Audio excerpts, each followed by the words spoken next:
លបៈនិស្សិតនៃសាកលវិទ្យាល័យកម្ពុជាសូមជូនទស្សនីយភាពឈុតល្ខោនអប់រំដែលជាស្នាដៃឆ្នាំចំណាត់ថ្នាក់លេខ1មានចំណងជើងថាវិលវិញសូមគោរពអញ្ជើញទស្សនាដោយរីករាយដូចតទៅ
និមលនិមលនិមលនិមលមានឃើញមុំមកទីនេះទេមុំកូនមីងណាក្មួយនាងប្រាប់ថានាងនឹងមកក្រុមហ៊ុននេះដើម្បីជួបជាមួយនឹងលោកប្រធានណាក្មួយខ្ញុំមិនបានឃើញនិមលខ្ញុំមិនបានឃើញមុំមកទីនេះទេមីងមុំមិនដឹងជាដល់ទៅទីណាហើយទេពុទ្ធោនាងកំពុងតែមិនស្រួលផងណានាងកើតរឿងអីទៅមីងនិមលលោកប្រធានបានបោកប្រាស់នាងដោយសន្យាជាមួយនាងថានឹងយកនាងទៅធ្វើការរំចាក់ឯស្រុកក្រៅតែផ្ទុយទៅវិញគាត់បែរជាយកនាងទៅលក់បន្តពីមួយកន្លែងទៅមួយកន្លែងទៀតគាត់ឃុំនាងនៅក្នុងបន្ទប់ស្ងាត់ធ្វើទារុណកម្មលើរូបកាយនាងរហូតធ្លាក់ខ្លួនបាត់បង់ស្មារតីដោយសពថ្ងៃនេះនិមលមីងនៅបានទៀតទេមីងទៅតកូនទៅរកកូនមីងមីងប្រយ័ត្នខ្លួនផងណាមីងមុំ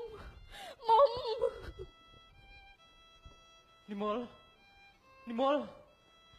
មកគីមតើបាទគឺបងនឹងហើយអូនមកគីមបងមានរឿងអីហ្នឹងមិនបានជារបួសពេញខ្លួនអញ្ចឹងនិមលអើយបងវេទនាខ្លាំងណាស់ទម្រាំតែមកដល់ទីនេះគុំតបានគេជួយទេគេ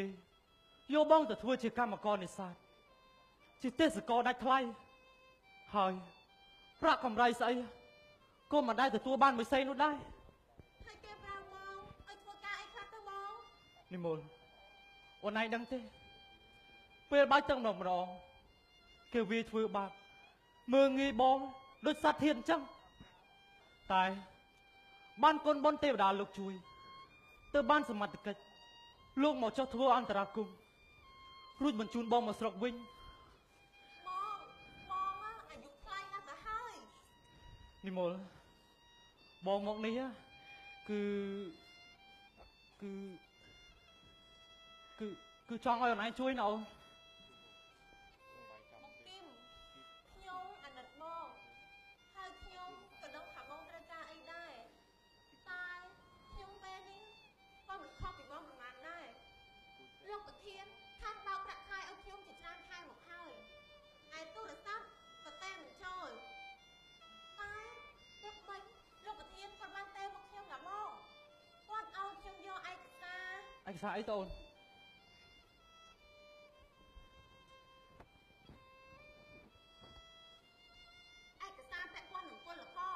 លោកប្រធានគាត់ឲ្យខ្ញុំយកវាទៅកំទេចចោលខ្ញុំមិនដឹងថាលើនេះលោកប្រធានគាត់មានល្បិចអីទៀតទេនិមលចង់មានន័យថាក្រុមហ៊ុននេះត្រូវបានគេបិទហើយមែនទេក្រុមហ៊ុននេះមានអ្នកណាគេបិទតែបងគឺលោកប្រធានគាត់បិទវាដោយខ្លួនឯង និមលចឹងតើត្រូវធ្វើយ៉ាងម៉េចទៅ បងគឹមប្រហែលជាឡានលោកប្រធានទៅដឹងបងឆាប់ទៅកន្លែងលាក់សិនទៅបង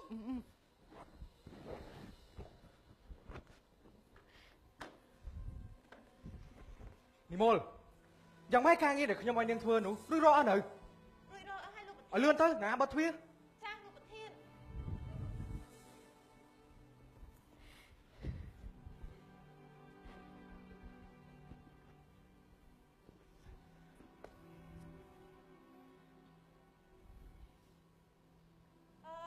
លោកប្រធានចាញ់វិសាលទឹកលោកប្រធាន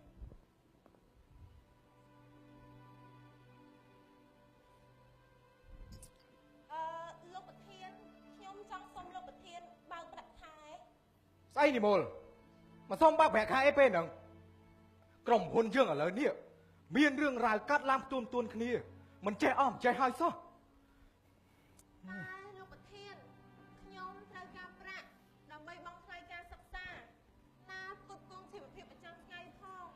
ហើយខ្ញុំក៏ត្រូវការប្រាក់ដើម្បីផ្ញើជូនពុកនិងម៉ែដែលនៅឯស្រុកដែរ ទៅអារឿងប្រាក់ខែចាំខ្ញុំលៃលោកតាមសបាយក៏ជូនឲ្យចុះបើថាពិបាកពេកបាក់រៀនសិនទៅអូយណែលុយនេះធ្វើសហួយជីឡានទៅស្រុកសិនទៅហើយបើថាពិបាកពេកបាច់មកទីក្រុងភ្នំពេញទៀតទេពិបាករស់នៅណា លុយប៉ុណ្នេះហាខ្ញុំមិនយកដែរលោកប្រធាន ស្អីនិមលបើមិនយកលុយប៉ុណ្ណឹងក៏ហីទៅខ្ញុំមានការរវល់ណាខ្ញុំទៅហើយ លោកប្រធាន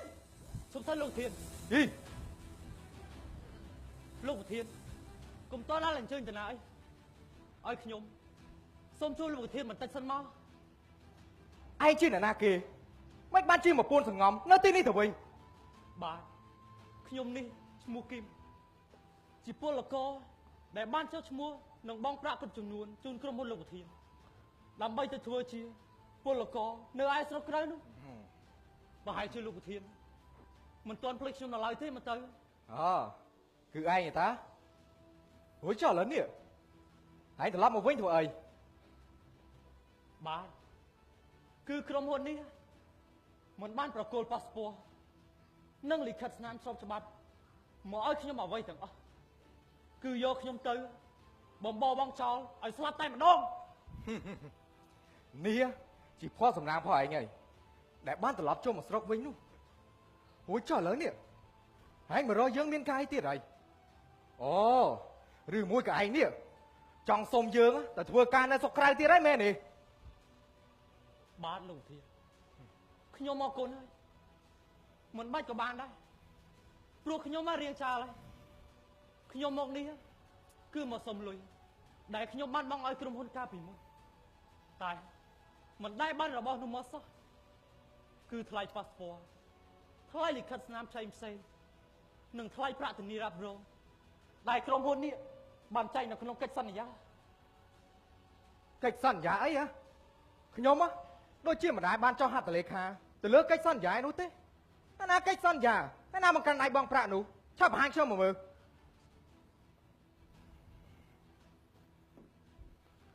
ខ្ញុំមានតែកិច្ចសន្យាគ្មានបង្កាន់ឲ្យទទួលប្រាក់នោះទេព្រោះកាលនោះក្រុមហ៊ុនលោកមិនទាន់ឲ្យ ហើយមើលតើមើលតើមានហត្ថលេខាខ្ញុំដែរអត់ណែបើមានកិច្ចសន្យារវាងក្រុមហ៊ុនខ្ញុំហើយនឹងឯងមែនណាខ្ញុំនឹងបកគោប្រាក់ឲ្យឯងវិញទាំងអស់ នេះហើយមកពីខ្ញុំទុកចិត្តលើក្រុមហ៊ុននេះពេកទឹកយល់មិនដល់អំពីកិច្ចសន្យាបានជាប្រហែលមិនបានពិនិត្យមើលឲ្យបានច្បាស់លាស់ ហើយបើគ្មានទាំងកិច្ចសន្យាគ្មានទាំងបង្កាន់ដៃបងប្រាក់ទៀតតើលោកឯងនេះមកទាលុយពីខ្ញុំបានយ៉ាងម៉េចទៅណែកុំមកបង្កាច់បង្ហូតក្រុមហ៊ុនខ្ញុំណាប្រយ័ត្នខ្ញុំប្តឹងប៉ូលីសឲ្យចាប់ដាក់គុកឥឡូវហ្នឹង លោកប្រធានខ្ញុំសូមលើកម្រាមដៃ10សំពះអង្វរលោកប្រធានទៅចុះសូមលោកមេត្តាអាណិតខ្ញុំអាណិតគ្រួសារខ្ញុំដែលទីតក្រផងឥឡូវនេះសូមលោកបង្គោលប្រាក់ដែលខ្ញុំបានបង់ឲ្យក្រុមហ៊ុនទាំងប៉ុន្មាននោះមកឲ្យខ្ញុំទាំងអស់វិញមក យើងគ្មានលុយពីណាឯងឈួតអញ្ចឹងទេ មិនក៏លោកធាននិយាយចឹង យើងមានការប្រញាប់ណាស់យើងទៅអី ជុំថាលោកធាន ចិនលោកធាន អូអូពួកឯងទាំងអស់គ្នានេះចង់មកសម្លាប់យើងមែនទេ ពួកខ្ញុំមកនេះមិនមែនមកសម្រាប់លោកប្រធានទេពួកខ្ញុំមកនេះមកសុំឲ្យលោកប្រធានបង្វិលប្រាក់ពួកខ្ញុំវិញមកក្រុមហ៊ុននេះបោកប្រាក់ពួកខ្ញុំតែស្រុងគឺមិនត្រឹមតែធ្វើការមិនស្របច្បាប់នោះថែមទាំងយកពួកខ្ញុំទៅលក់ធ្វើពលករកញ្ចក់ដាច់ថ្លៃគេទៀតផងមួយថ្ងៃធ្វើការហួសកម្លាំងពេលហេវខត់ធ្វើការមិនកើតពួកវាយកគ្រឿងញៀនមកចាក់ឲ្យខ្ញុំដើម្បីយកកម្លាំងទៅធ្វើការវិញអីឡើយខ្ញុំខ្លាចជាមនុស្សញៀនឆ្នាំហើយធ្វើការអីក៏វាមិនកើតដែរម្ដងឈួតម្ដងជាមនុស្សគ្រប់គ្នាដែលនៅជុំវិញខ្ញុំគេខ្លាចខ្ញុំតែទាំងអស់ហ្នឹងឥឡូវនេះខ្ញុំខ្លាចជាមនុស្សបាត់បង់សតិទៀតផង យើងមិនដែលស្គាល់ឯងទេឆាប់ចេញពីទីនេះភ្លាម មិនមែនលោកធានថែមស្គាល់ខ្ញុំនេះហើយគឺជាអាសៅដែលជាអ្នកដើរប្រម៉ែប្រមូលមិត្តភ័ក្តិដែលជានិស្សិតក្រីក្ររៀននៅឯស្រុកជាមួយគ្នាឲ្យមកចុះឈ្មោះបោកប្រាក់ដើម្បីទៅធ្វើពលករនៅឯស្រុកក្រៅនោះអីលោកធានលេងខ្ញុំមួយខ្មាច់យកខ្ញុំទៅលក់ឲ្យពួកម៉ាហ្វៀជាប់គុកជាប់ច្បាប់វិទ្យាបាត់មកជីវិតទៀតផងគេសម្លាញ់ឲ្យគ្នាសុំទោសនេះហើយមកពីភាពឆោតល្ងងរបស់ពួកយើងបានជាមកចាញ់បោកគេដូច្នេះមានក្រុមហ៊ុនគេល្អជាច្រើនមកដេចក៏ពួកយើងមិនទៅពឹងពាក់ហេតុអ្វីក៏មកពឹងពាក់ចំក្រុមហ៊ុនបោកប្រាក់ដូច្នេះទៅវិញឥឡូវនេះមិនចាំបាច់ខ្ញុំនិយាយរៀបរាប់ច្រើនលោកប្រធានសងប្រាក់ពួកខ្ញុំវិញមកយើងមិនដែលជាពាក់លុយឯងទេយើងមិនដឹងទេ មិនមែនលោកធានថាមិនដឹងនិមលទៅនេះស្រាប់និមលជាសាក់សៃសំខាន់ណាស់សម្រាប់ពួកយើងពីព្រោះបញ្ជីស្នាមក្រុមហ៊ុនទាំងនេះនិមលជាអ្នកធ្វើនិមលជាអ្នកដឹកលឺតែទាំងអស់ហ្នឹង និមលខ្ញុំបានឯងទៅផ្ទះយូរហើយមិនក៏ឯងមិនទៅអញ្ចឹង លោកប្រធានការដែលខ្ញុំនៅទីនេះហាគឺដើម្បីធ្វើសាក់សីឲ្យបងទាំងពីរព្រោះយើងសិតតែត្រូវចាញ់បងលោកប្រធានតែទាំងអស់គ្នាហ្នឹង និមលឯងកុំមកធ្វើចេះដឹងស្អីជាមួយនឹងពួកអស់នេះប្រយ័ត្នខ្ញុំប្រឹងបលិសឲ្យចាប់តែឯងទៀត លោកប្រធានមានម្សេះតែមិនលោកប្រធាននឹងចង់មកប្រឹងបលិសមានតែពួកខ្ញុំមិនទេដែលជាអ្នកប្រដឹងលោកប្រធាននោះ មិនមែនទេពួកយើងត្រូវតែដឹង យើ មុំចាំម៉ែផងកូន កុំលឿនពេកកូនមកដល់ក្រុមហ៊ុនគេហើយ បងគឹម មក ម៉ែបងគឹម ចាំមិញកុំទៅជាអញ្ចឹង មុលអមុល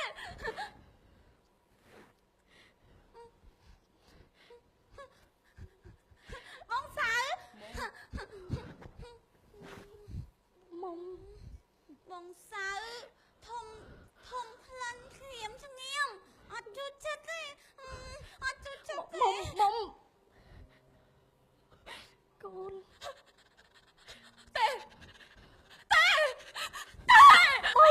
ម៉ែ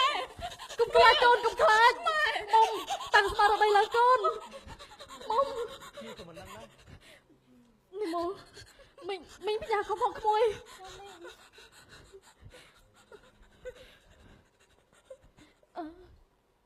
លោកប្រធានខ្ញុំជម្រាបសួរខ្ញុំនឹងកូនមកនេះណែចង់សុំលោកប្រធានឲ្យបង្វិលប្រាក់ដែលពួកខ្ញុំពីរនាក់ម្ដាយនឹងកូនបងជូនលោកប្រធានប៉ុន្តែកូនស្រីខ្ញុំអត់ទទួលបានអីសោះសូមលោកប្រធានអាណិតមេត្តាបង្វិលប្រាក់ទាំងនោះមកឲ្យពួកខ្ញុំវិញផង ស្អីលុយស្អីពួកវិញមិនទេដឹងច្រឡំផ្ទះឲ្យមីង លោកប្រធានមិនលោកប្រធានមានប្រសាសន៍បែបនេះទៅវិញខ្ញុំនឹងកូនស្រីពិតជាបានបងប្រាក់ជូនលោកប្រធានពិតមែនដោយលោកប្រធានសន្យាថានឹងនាំកូនស្រីខ្ញុំទៅធ្វើការរោងចក្រស្រុកក្រៅតែផ្ទុយទៅវិញលោកប្រធាន បែរជាយកនាងទៅលក់គុំនាងនៅក្នុងបន្ទប់ស្ងាត់ធ្វើទុកទារុណកម្មលើរុកខៃនាងរហូតលោកមីស្មារតីដោយសប្តាហ៍ថ្ងៃនេះលោកប្រធានដឹងទេបើគុំតែមានអញ្ញាធមមានសមត្ថកិច្ចជួយនាងទួនម្លេះពេលនេះកូនស្រីខ្ញុំមិនដឹងជាធ្លាក់ដល់ទីណាហើយនោះទេមីងម៉ែខ្ញុំមិនដែលស្គាល់មីងឯងទេមើលចុះក្រឲ្យលហាមតើក្រុមហ៊ុនខ្ញុំប៉ុណ្ណានៃនេះតែជាពាក់លុយមីងឯងបាញ់មិននឹងការទៅលោកប្រធានអាណិតមេត្តាពួកយើងផងពួកយើងលំបាកណាស់សូមលោកប្រធានសូមប្រាប់ពួកយើងវិញមកសូមប្រាប់ពួកយើងវិញមក យើងគ្មានលុយសោះពួកឯងទេគឺពួកឯងទាំងអស់គ្នានេះជាអ្នកទៅធ្វើការនៅក្រៅប្រទេសមិនដែលក៏មិនតស៊ូរស់នៅទីនោះទៅមកវិញធ្វើអីតែរស់នៅមិនកាច់នៅលោកធានព្រោះខុសច្បាប់ពួកយើងត្រូវគេចាប់ចងដោយសាធារអញ្ចឹងលោកប្រធានខ្ញុំសូមវសូមប្រាប់ពួកខ្ញុំសិនមកសូមប្រាប់ពួកយើងវិញមក ចាប់ជាផ្លូវយើងភ្លាមខ្ញុំមិនចេញលោកឯងមិនអាចទៅណាបានទេនគរបាលបានឡើងប៉ុនទីនេះហើយលោកឯងមិនអាចទៅណាបានទេលោកប្រធានខ្ញុំសុំវលោកប្រធានឈប់លេយើងលេងអំកូនអំពើអាក្រក់មិនអាចគេចផុតពីសំណាញ់ច្បាប់បានទេនេះជាលទ្ធផលនៃការធ្វើចំណាក់ស្រុកខុសច្បាប់កូនក្មួយទាំងអស់គ្នាឈប់ចាញ់បោកគេទៀតទៅអ្នកទាំងអស់គ្នាតែវិលទៅរកការសិក្សាវិញវិលវិញ